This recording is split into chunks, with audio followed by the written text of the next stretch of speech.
This is Season 6 of Totally Useless Information with Nick and Roy. Listen, laugh, and learn. People who sleep face down dream about sex more. But what else do they dream about? What is the only country in the world that was named after a tree? I'm Nick. And I'm Roy. Welcome to Season 6, Episode 5. We scoured the internet and other sources to find useless information. Plus, we will answer your questions from our mailbag segment and the headline from news from around the world. What is that smell? Where is it coming from? Florida. Totally useless information. It's everything you never needed to know. This is Totally Useless Vehicle Information with Nick, Meet Me, and Roy. Vroom, vroom. So while all that was going on, nobody heard what you said. When I asked in my teaser, where is that smell coming from? You said? Florida. Thank you. Because it's always Florida with Nick. Exactly. Well, we'll find out in news from around the world. Hey, thank you for joining us. Station wagons. Where do they come from? Well, they're still around. Where do they come from? They come from the car dealership. No. They come from two little cars and they make a station wagon. They get it on, right? You know. Anyway, station wagons are still around in style and utility, if not in name. They were called station wagons because they were originally devised to take people to and from stations. In the beginning, vehicles... Transportation to the station. That's right. What even rhymes. All right, Dr. Seuss.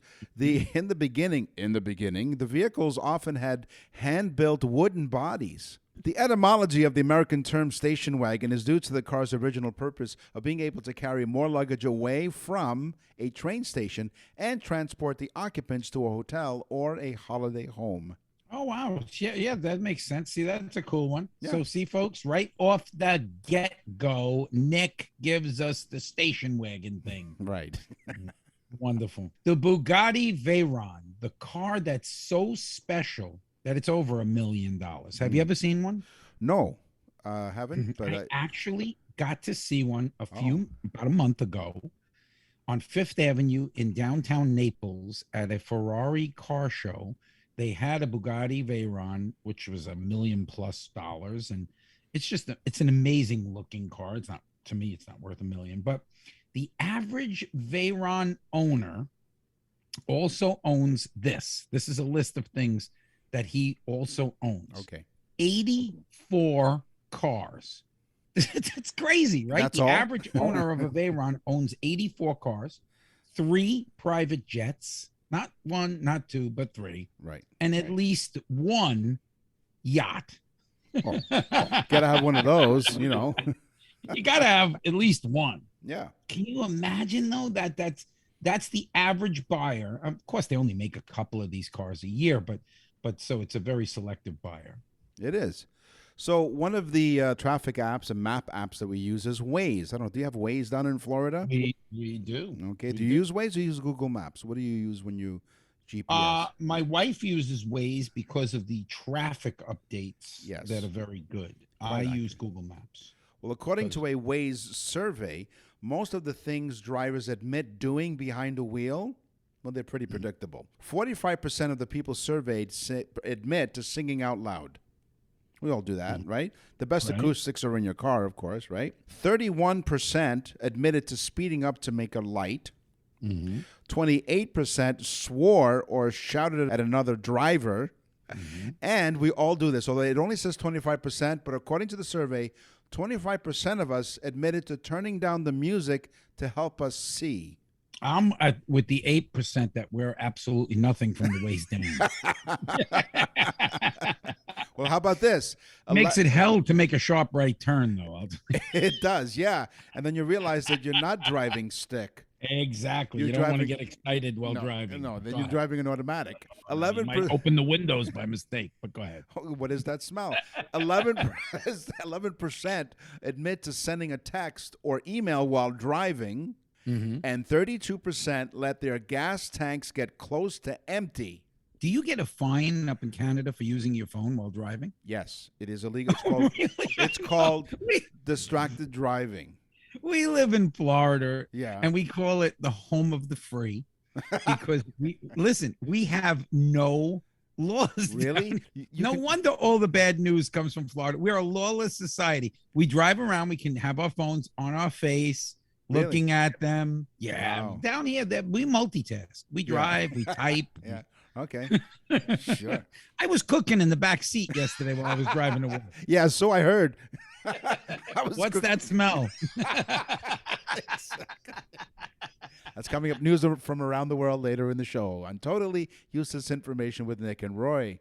The car company Volvo, they chose their name from the Latin word.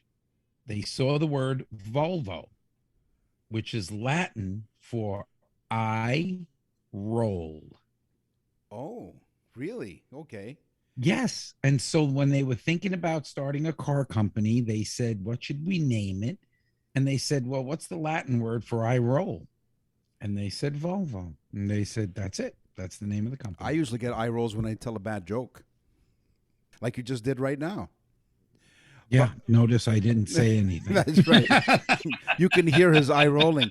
By the way, when you said, they're really ugly looking cars, Volvos were, but we love Volvo people. Thank you for listening.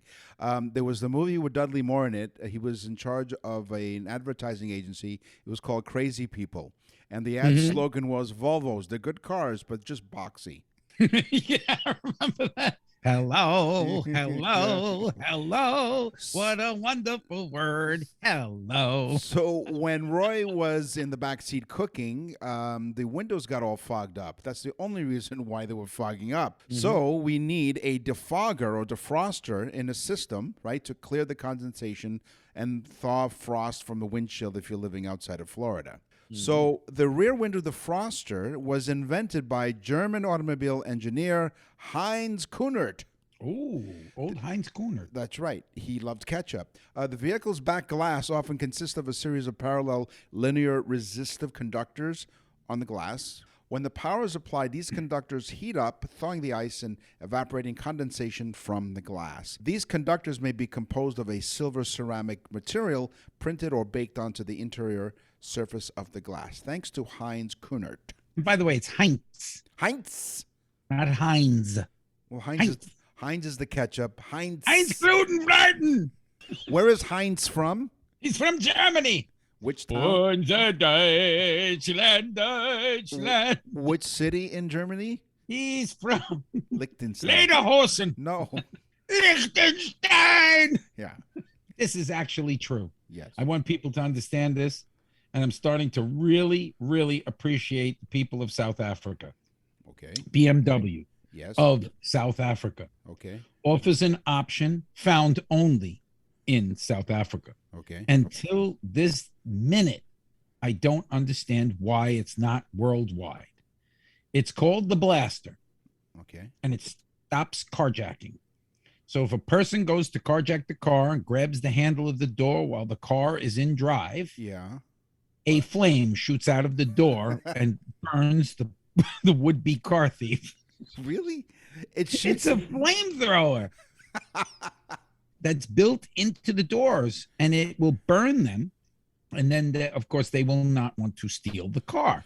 Makes a lot of sense to me. I don't understand why they don't have this. I thought maybe even a little more humane, we'd put it on the door handles and electrify them. Yeah. Well, that's in electric cars that prevent you from stealing an electric car. As long as we don't electrify anything on the interior, because, again, I drive with no pants. Right. Yeah. Exactly. I heard you drive stick. Some of the cars that you're driving around in right now, and we thank you for listening, rack and pinion steering. The rack and pinion mechanism often operates using hydraulic or electrical energy. See, there's your electricity in the cars. In the 1970s, Arthur Ernest Bishop invented the variable rack. Combined with a standard pinion, his variable rack was used to improve the vehicle handling. Where when he walked around Rack and pinion. Rack and pinion that's right. steering. And when he walked around the factory, they said, "Hey, Bishop, nice rack." And pinion. Being that you said a stupid joke, somebody said to me, "Do you drive your car? Do you drive manual? And I said, no, I put the manual in the glove box. I actually drive the car. Yeah, there's an eye roll again. Yeah, this coming from the guy that said Bishop's Rack. In 2015, Volkswagen Corp, one of the largest car manufacturers, goes back and forth. Sometimes Volkswagen is the largest car manufacturer in the world. Okay. Also owns something that most people don't know. They own a sausage factory called Currywurst und Sausage. And they sold more sausage than they sold cars. Okay. Every year since 2015, they sell more sausage. Their big sausage is the Currywurst sausage. So I don't know why they'd call it Currywurst sausage, because that's an oxymoron, because wurst means sauce. I think it would just be the Currywurst. It's very good. Yeah. As many have pointed out, the German language, there's nothing gentle about it at all. You could be reading a bedtime story, and it sounds like this. I love you so much. You are the most beautiful woman in the world.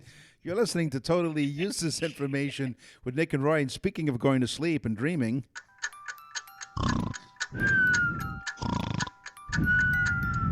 and now it's time for Totally Useless Information with Nick and Roy as they present Dreams. Wake up. Wake up. Dreams. What was that? Thank you for joining us. Most dreams, Nick. Mm-hmm. By the way, we've been getting so much mail at nickandroy.com, right. www.nickandroy.com.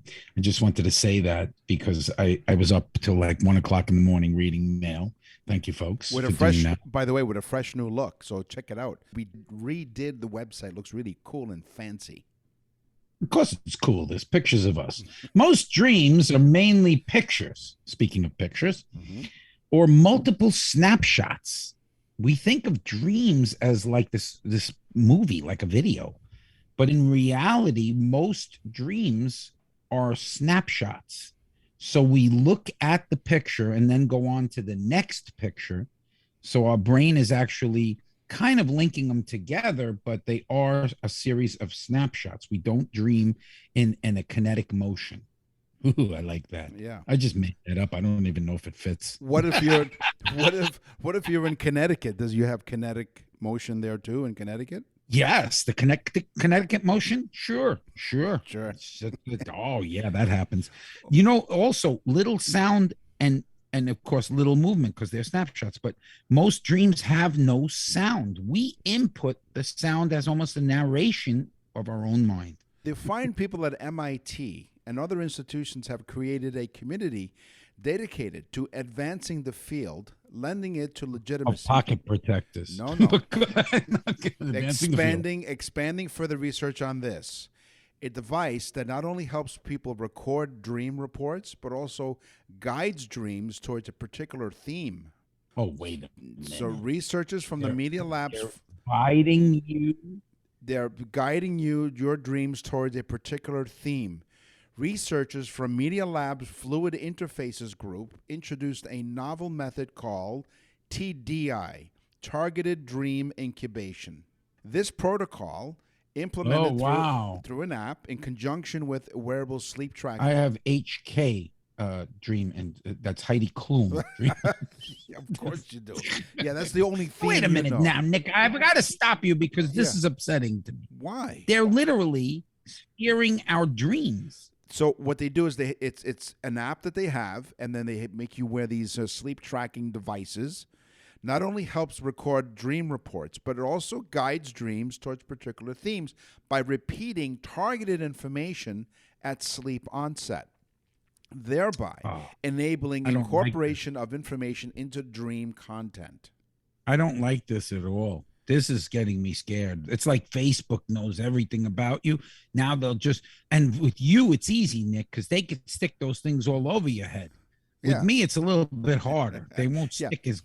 Yeah, but they can. But then taking them off really hurts with all the hair that you have. If you wake up and forget about it and put a jacket on and clothes and go to work, you'll have those things and wires hanging off your head. That's right. And I am wired. Absolutely. So that's quite something at MIT and other places checking this out.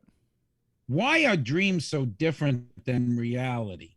Well, the part of our brain that makes sense of everything we see and do. So the part of the brain that literally says this is normal, this is abnormal, is shut off during dreaming. Oh. So everything that we see and do is basically out of control. Our brain doesn't put it back into where it needs to go or have a conscience or a set of rules. So you can dream about doing anything and saying anything and being anything that you want. It's your dream. because Otherwise, your brain would kick in and say, right, your brain would kick in and say, but now we're going to have things attached to our heads that'll tell us what to be. This is no good, Nick. So here's a dream that you're hanging out with a celebrity, any celebrity. Now, which celebrity, Roy, would you dream about hanging out with? I don't know this answer, so can you enlighten us? Close call here between Heidi Klum Mm-hmm. and Michelle Pfeiffer. Oh, another one, Michelle Pfeiffer. Yes, Okay. close call. In fact, when I got married, I said to my wife, we were discussing this the other day. Right. If there's one person that you would be able to sleep with, knowing that your wife knows that, Right. I said at the time, Michelle Pfeiffer. Okay. But you changed it to Heidi Klum. And do you have one, Nick? If the celebrity cameo feels random, there's still, yes, I do. Marissa Tomei. Who would it be? Marissa Tomei. Really? Yeah. Wow. Okay. See, folks, now we got a little inside the twisted mind of Yeah. Nick. And it How, took, albeit the size of a pea. see, those sleep devices attached to my head, you know, there's a good reason for it, right? So if the celebrity cameo feels random, there's still a reason they're hanging around your subconscious. Ultimately, there's something about that person. Ask yourself, what is it about this person that relates back to you? If it could be a movie that you're in, a song of theirs, anyway, you're involved in the celebrity's life and they're involved in your life as well. All right. We have about 1 million listens per show. Mm-hmm. Probably 999,000 people are confused at this point. Right. People who sleep face down, remember the teaser? Yeah. Well, people who sleep face down dream about sex, Oh. mostly. By the way, it's very hard to dream about sex while you're on your back. But they also dream more about other things. And here they are. Being locked up Oh. in jail, Okay. being naked, or just a day on the driving to work for me, Yeah. being smothered or suffocated, That's interesting. Okay. and the last one, swimming. You could be swimming naked while you're cooking breakfast in the backseat of your car. By the way, if you're dreaming about you're standing on a cliff and you're about to fall, okay, it's associated with the feeling that you're out of control, very much like this program, or overwhelmed.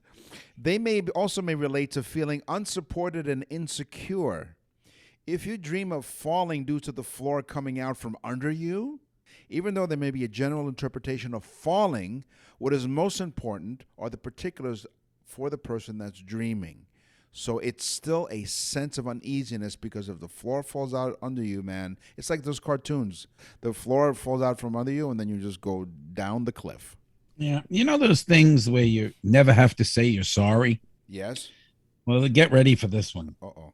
You know sleepwalking, right? Yes. Some people get up and walk around in their sleep. Well, there's men and women who engage in sleep sex, which is also called sexomnia. Sexomnia. Okay. Okay. Sexomnia. Now, sexomnia, we discussed this once on the show, but I need to add to this because these people actually engage Oh. in intercourse. Okay. So they're engaging in intercourse. Now, I looked deeper into the study I'm sure to you see did. if they had to find another sleeping person to do this with, Mm-hmm. but it didn't say. So technically, you can engage in intercourse with a person who's completely conscious at the time and never have to say you're sorry because you could say, it's the sexomnia. Right. It wasn't me. So you're implying that sometimes during a sex session, one of you is conscious and the other one isn't?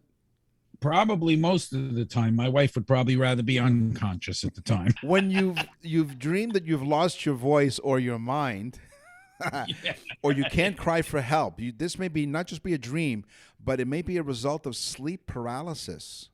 Ooh. During REM, rapid eye movement of sleep, the sleep cycle during which we dream, our bodies experience REM atonia, a natural paralysis during the REM cycle. Physiologically, we are paralyzed during REM sleep to prevent our bodies from acting or moving while we dream, unless of course, you're dreaming sexomnia. That's a different story. Well, that's why I like my female partners to have sexomnia. This way they can't scream either. Right? Scream for help. People who experience it stops the cops from coming to the house, but people who experience sleep paralysis usually wake up before the REM cycle is complete. So that's really interesting. So during the REM cycle there, it's sleep paralysis, and that's why you lose your voice and you just can't cry for help. You're listening to Totally Useless Information with Nick and Roy. We thank you very much for joining us. Revisit our brand spanking new, freshly painted, freshly designed website. Don't excite the people, Nick. Don't excite them to go to nickandroy.com. Yeah, check it out. It's really spiffy. You'll still get to hear the over 100 episodes there. If they don't go, Nick, they'll never know what it looks like. The whole new website at nickandroy.com. That's right. And then they can't tell their friends. nickandroy.com. Down the garden path with Nick and Roy. Here's my teaser. The Brazil wood tree. It's known for its red-colored dye. Brazil is the only country in the world that is named after this tree, the Brazil wood tree. That's funny, too, because we named an ugly girl in high school after the dogwood tree. Yeah, you were certainly barking up that wrong tree. Yeah, that should get us some emails. No, that should get us an HR department. The first emails from a law firm. Yeah. Okay, the first greenhouse. The first greenhouse was built in Rome in 30 AD. Oh. And the reason we know about this, it was built under the order of Emperor Tiberius. He said, I want to eat a cucumber every single day. Now, we had this on a food segment where Tiberius ate a cucumber every single day. Right. But these facts begin to expand, and we expand the people's minds, Nick, to a point where their heads are 3 times the size. Yes. Well, maybe not that, but close enough. Listen, laugh, and learn. Yes. Yeah, in 30 AD, Tiberius said, I don't care what season it is. I want to eat a cucumber every single day, no matter what time it is. So begin to build these greenhouses that could regulate temperature so you could grow cucumbers all year long. That's pretty cool. Cool as a cucumber. Next, there's the eye roll again. I've got more mileage on eye rolls than my Volvo. The next couple of facts will be about Venus flytraps. It takes longer than a week for larger insects to digest in a Venus flytrap. When the prey is captured, the flytrap secretes a liquid in a way that a human stomach functions, right? The digestive system of a flytrap is slow, taking as many as 10 days to completely digest insects and reopen its trap. However, Venus flytraps cannot digest exoskeletons. Instead, when the trap reopens, it spits out the bones of the insects. Wow. Wouldn't it be nice if wives were like Venus flytraps and only opened their trap once a week? Gosh. Wow. Send your letters to nickandroy.com. nickandroy.com. You go at the top, it says contact us. You click there, you send us an email. Attention, Roy. Here's an alert. Watermelon is not a fruit. Yes, it is. No, it's not. Yes, it's actually related. It's actually related to the squash, and Tiberius would love this, the cucumber. There you go. And the pumpkin. Now, very quickly, I need to tell you a pumpkin fact, and I'm going to send you a picture, and I want you to put it on the website so people can actually go there and look at it. Okay. At last year at Halloween, my wife forced me to put pumpkins and hay bales in front of the house. Why? Because she's nuts. But having said that, she married you, didn't she? Okay, yeah. That should be the guest room for a week. But anyway, we put the pumpkins outside, and then she said, "Why don't you clean those pumpkins up? It's almost Christmas." So I went outside because she's not a Venus flytrap. And so I went outside and I removed the pumpkin by throwing them in the garbage pail. But one, when I picked it up, fell to pieces. Oh. And I had to pick up all the little pieces and crap, and it was gushy and disgusting. Serves you right for talking Needless to to your say- wife that way. Go on. Okay, needless to say, about a month or two later, we have a damn pumpkin patch. Oh, really? And when I show you the pictures, Nick, you're not going to believe it. We are going to have probably 30 pumpkins growing in our front yard. And we refuse to kill them because they're so amazing. So- The flowers are huge. The leaves are huge. So let me get this straight. So what you're saying is that pumpkin patch is a mistake, that you didn't use protection. No, right? the pumpkin patch is wonderful. No, so yeah, you love the pumpkin patch like you love every other pumpkin patch that you have, right? So you dropped the pumpkin seeds, and the seeds basically went into the dirt. It went in the ground. Went in the ground, and it fertilized itself, and now it's a pumpkin patch. All by themselves. All by themselves. Okay. Yes, and now I'm cornering the market on pumpkins. Yeah. You're the only person. This might be news from around the world, a future news from around the world headline. Florida man fathers a pumpkin patch. I'm telling you that I'm going to send you a picture. You put it Yeah, on, check it on out the at nickandroy.com, the new and improved nickandroy.com. The website is improved, but we're not. There's a new slogan. Like you needed to tell them that. That's right. Here's a new slogan. Our website is new, but we're not. Hamburgers cause fly traps to rot.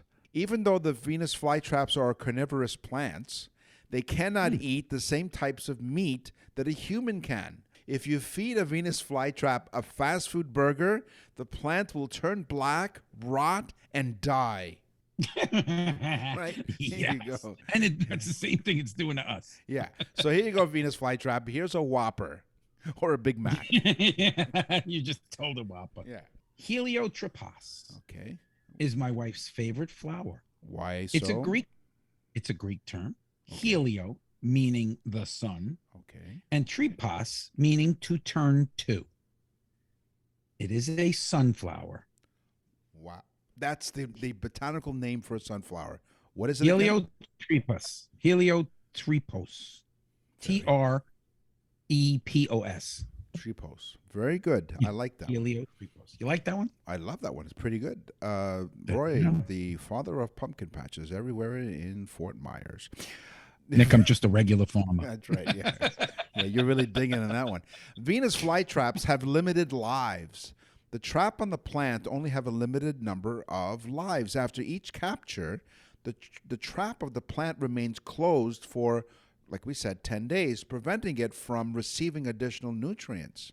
The trap of the plant can only open and close around half a dozen times before it permanently closes. Does the plant die? Well, it doesn't actually die. The trap will continue to photosynthesize to provide nutrients to the plant, but it will unable to trap unsuspecting insects. So it doesn't necessarily die. Itself.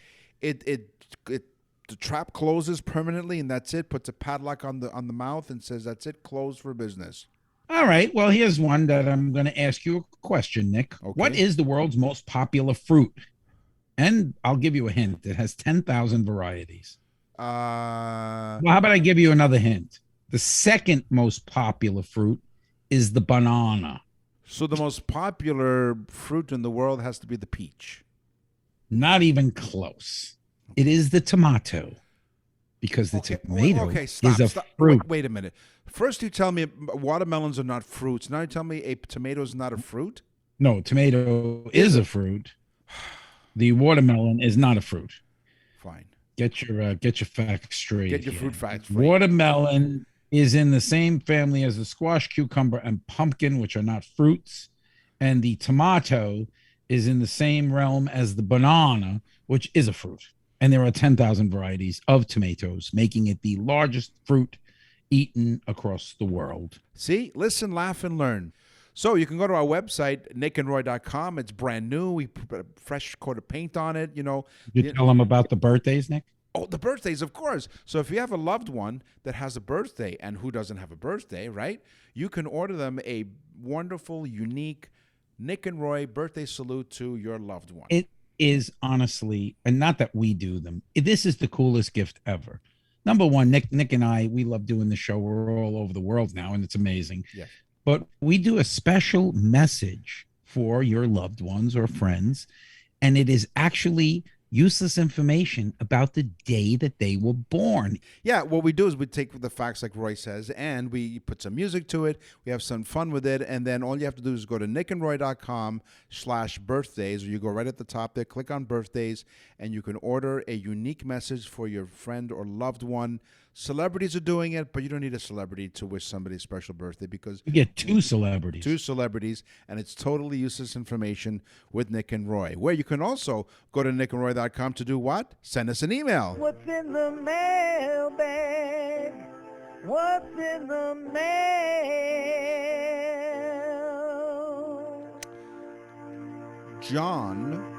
John from Little Rock, Arkansas wrote in. Oh, cool. Dear Nick and Roy, we really enjoy your show every week. I can't wait to hear what you guys are going to teach me every week. Well, thank you, John, because we say, listen, laugh, and learn. I am a big fan of magic, and I hear the phrase abracadabra during these magic presentations. Can you tell me where abracadabra comes from? Well, John from Little Rock, Arkansas, thank you very much for sending us an email. Abracadabra is from the Aramaic phrase avracadabra, meaning, quote, I will create as I speak. The source is 3 Hebrew words, Ab meaning father, Ben meaning son, and Raush Akodash, and I apologize if I'm not pronouncing that correctly, the Holy Spirit, the Trinity. Do you think people from Little Rock, Arkansas are afraid of people from Boulder, Colorado? That's right. It's their own. Sorry, John. Sorry, John. We make you feel smaller than That's you right. are. Yeah. No, I didn't say John with little rocks. It's John from Little Rock, Arkansas. John rocks. Yeah. Abracadabra. Go to nickandroy.com and send us an email. Okay, so Pietro from Naples, Italy. There you go. I love picking out ones from like Africa and Italy and the UK. Thank you for your show. Okay. Okay. No problem. As though it creates itself. My wife, Angelina, in parentheses, puts it on the computer on Sundays on the morning. So he has a little problem with English, but I would assume he means that on Sundays, Angelina puts the show on the computer while they have the coffee. Becomes a noun. Right. The coffee. Well, actually pronoun. Yeah. Well, in Italy, I mean, they drink so much coffee, they might as well do that. Yeah. It's the coffee. So on Sunday morning, Angelina puts it on. He says to me, he loves the show. She loves the show. Are you or Nick Italiano? And I have to tell you, Pietro, both Nick and I are Italian. Nick is a full Italian, both mother and father. I am Italian by my father, so my last name, of course, is Italian. Right. And my mom was German, so I'm half Italian and half German. So Pietro, yes, we are both Italian. Thank you so much. I love the broken English. It's okay. We understood it. And thanks again. And thanks for sharing it with everyone in your town. I think that's the cool part, too, that people are sharing this all over the world. Over 62 countries are listening to totally useless information with Nick and Roy. We really thank you for that. He may speak broken English, but we fix it. We fix him up. We do. Yeah, he speaks broken English. We're just broken. Right, yeah. So once again, you can send us an email, nickandroy.com. And now for something completely useless. Thanks to Baron Karl von Dryas. Mm-hmm. What about him? That's a nice name, right? This is your German name, Baron Karl von Dryas. Although he was in France at the time. Okay. In 1817, he migrated to France in search of better sauerkraut. He invented the Lauf machine. Lauf. Lauf. The Lauf machine. Okay. and it would become something that almost all of us have either had or have now or know how to do. That is? Baron Carl von Dryas invented the bicycle. Ah, there you go. Well, Mhm. thank you, Baron. I feel smarter already. Yeah, and I feel more fit to be That's tied. right. You are always looking at your nose. Okay? Mhm. Follow this along. Everyone out there, believe it or not, never mind what your eyes are telling you, you're always looking at your nose. Your brain just chooses to ignore it. Our brain, ignoring our own nose as part of our binocular vision and peripheral vision, may also play a role in why our brain is able to ignore the sight of your nose all day long. Really? That was one of my grandmother's favorite sayings. Don't think you're so special and look down your nose at other people. Well, there you go. Maybe that's where the expression came from. So you're always looking at your nose, but your brain Either just that or maybe she just couldn't help but see her nose. it always knows. So on today's show, we talked about gardens, we talked about cars, and we talked about dreams. It's time for the news. And now, from around the corner and around the world, this is TUI News. The city of Jacksonville, Florida, No, there you go. has a new tool. Did he need to even say it? But go ahead. Well, there could be a Jacksonville somewhere else. It has a new tool to help figure out what's behind a terrible smell people have reported in parts of the city. And where is this? Jacksonville, Florida. Oh, Crews. well, I could tell you, it's probably just the people. But go ahead. Come on, our very good friend Jay Glinsky is from there. Crews, Is he? Yeah, Crews installed several new devices to detect the odors. And according to Melissa Long, who's Jacksonville's Environmental Quality Division Chief, she We need says, to call Jay and tell him that thing that they installed in his place. Yeah, It's not an air conditioner. It's not. Yeah, exactly. So she says that we want to be able to hopefully solve this problem once and for all. The stink. The stink. So this device, EnviroSuite sensor, was installed in Boone Park in Jacksonville. The city Down here in Florida, we call it the Stankinator. But go ahead. Okay. The city plans to install the devices in different neighborhoods. They hope to figure out where the smells are coming from or what or who is responsible. We have at least, based on the complaint's belief, that some of the odors may be coming from the styrene in the area. Ah. But we don't know what we don't know. So let me get this straight. Yeah. So they put the Stankinators Right. all over the city. Right. And in the very wealthy portion of the city, the Stankinator picks up the smell of Chanel No. 5. Whereas in the less desirable area, the Stankinator picks up the smell of garbage. Maybe. Rotting flesh. There are 13 of these sensors as part of the research. And crack cocaine being smoked in a pipe. Yeah, allegedly. Sounds like Jacksonville to me. It will be nickandroy.com. Click on Contact Us. It will be detecting these sensors will be. Thanks, Jay. Yeah, Although Jay has written quite a few suggestions, and we thank. Actually, I promised him we will have Jay on our show one day because he's such a contributor to some of our stuff. So we want to thank him for putting. We want to reward him by putting him on our show. Okay, sure. Yeah, we better get him on the show quick because he might get asphyxiated by the stank. Wait till it comes on our show. It will be detecting hydrogen sulfide, ammonia, There it goes. There's the and hydrogen. volatile organic carbons. Over the past 2 years, there have been 2,869 complaints of terrible smells, and the complaints starting from the summer of 2020. Yeah. But what the hell? Where is it coming from, Nick? They're still trying to figure it out.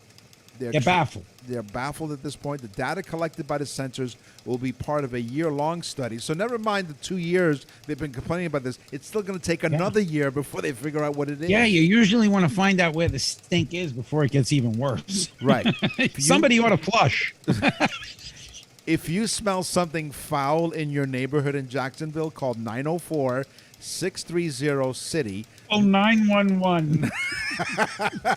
904-630-2489. If you smell something real stinky in your apartment complex, it's probably your neighbor. Wow. What a dark way to end the show. That's all the time. We should call Jay. And ask him, has he smelt anything stinky in Jacksonville, Florida? Yeah, whoever smelt it dealt it. I mean, really, honestly, we should. We should. This is a public service thing. It Who is. knows where it'll be stinking next? We're going to clarify the air right now. We're going to clean up the air right now. That's all the time we have for this episode Pungent smell of poutine. of totally useless information. With Nick and Roy, we will scour the internet and other sources to Is it find Potang? more information, useless information for you guys next time. Oh, until then, you need to do like Pietro in Naples, Italy, and round up the entire village and tell everyone about us. Tell everyone, say, listen, they're all over the radio in Canada. They're on the podcast, nickandroy.com. That's nickandroy.com.